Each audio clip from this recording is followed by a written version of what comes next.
A partial rebuild of a Stuart 10V steam engine part 6. With the steam chest and cover in place on the studs, the first job is to trim the gaskets accurately using a very sharp knife.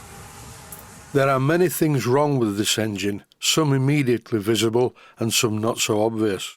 I don't wish to be too critical, but feel the need to show some of the problems, which are often prevalent when buying model steam engines online.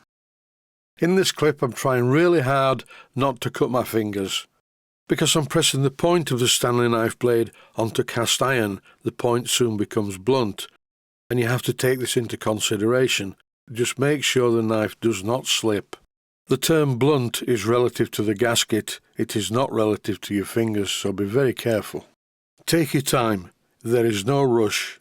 You need to make sure that you trim the gaskets without marking either the paint or the bare metal cast iron parts of the engine.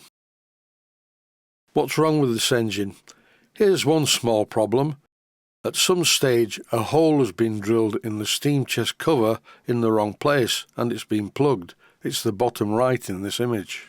This is not a major problem and won't affect the engine's performance. A lot of the problems with this engine though do affect the performance.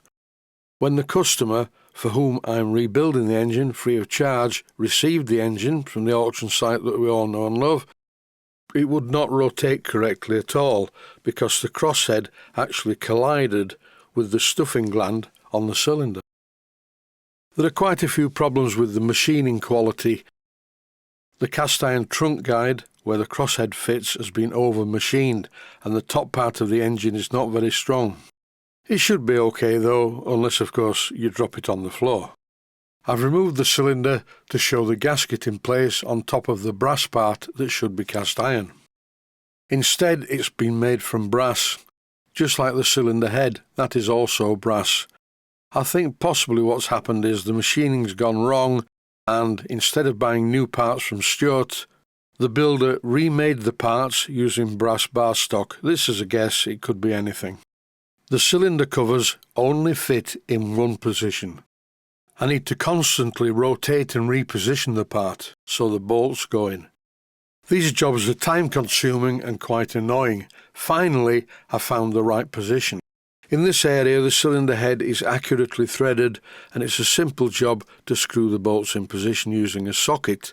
This was not the case with the studs because the threads were stripped. And as I showed in a previous episode, I actually had to drill down into the cylinder casting and then make 4 studs with longer threads on one end to screw down into the cylinder. Now as you can see, the studs are not too short anyway, and part of the actual thread sticks out of the nut, which is the way it's supposed to be. Most of these faults are down to inexperience, and we've all been inexperienced at some time in our life. Generally speaking, to alter this situation, you just need to practice. I've been doing this job a long time, since I was in my teens and I'm now 73, and I still make some horrendous blunders sometimes. This job, for instance, could go spectacularly wrong. I've clamped the gland nut in the 3-jaw chuck in my Myford lathe, then taking very fine cuts I shortened it and drilled it using a centre drill. Fresh out of the chuck, complete with a swarf, it now looks like this. There is insufficient thread on this part to screw all the way into the stuffing gland. Here you can see a piece of Teflon coated yarn. I used a slightly longer length than this, but there wasn't enough Teflon coated yarn in the gland, so I had to think about how to fix this. I pushed the yarn into the gland using the point of my scriber. There's hardly any packing in there, and when I compressed it with the nut, it was just no good at all. I need to thread the nut a bit deeper. And not only that, I need to drill and thread the gland deeper too. To increase the thread depth on the gland nut, I just used a spanner, my Barco spanner of course, to tighten it into a 5/16 by 26 threads per inch die held in a die holder. Modifying the stuffing gland itself was a little bit more complicated. First, I removed all traces of the Teflon coated yarn. Then I fitted the lower cylinder cover into the chuck holding it by the machine register that goes down into the cylinder. First of all, I cleaned up the burr and just machined the end of this part to make it look better, not to mention shortening it slightly. Then I carefully used a 9/32 of an inch twist drill to drill the gland a bit deeper.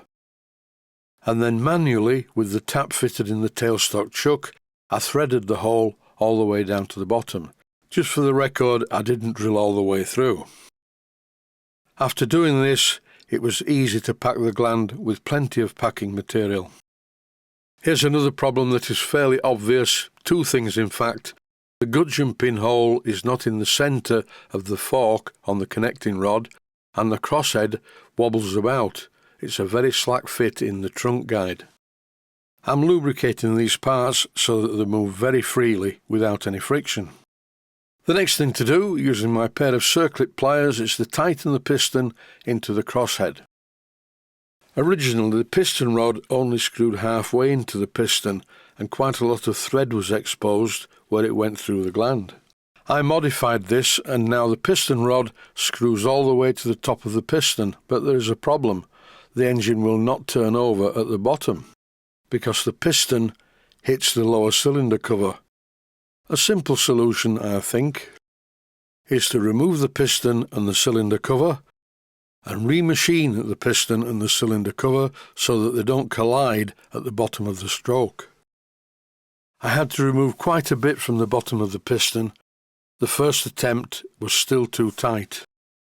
And once again in this clip I'm unscrewing the piston from the crosshead block. The good news is the thread originally didn't go all the way down into the crosshead, but it does now, which is a good thing. Over to the lathe now, and I'm machining the inside register. This is the part that fits into the cylinder. I'm taking quite a bit off this because it's far too deep. Even though this part is quite important to align the cylinder cover, it must not be too thick. The last part of the job involves the piston. I held it in the chuck and shortened one end of the piston, taking fine cuts and being very careful not to destroy it. And in the next episode you will find out whether this was successful or not. That's it for now. Stay safe, stay healthy. Thanks for watching, and I hope you found it useful. Please take the time to visit my Mainsteam Models website and click on the section of the website that says Video Playlists. And by doing that, you can find other videos that you may like to watch. And by using the playlists, you can actually watch the videos back to back.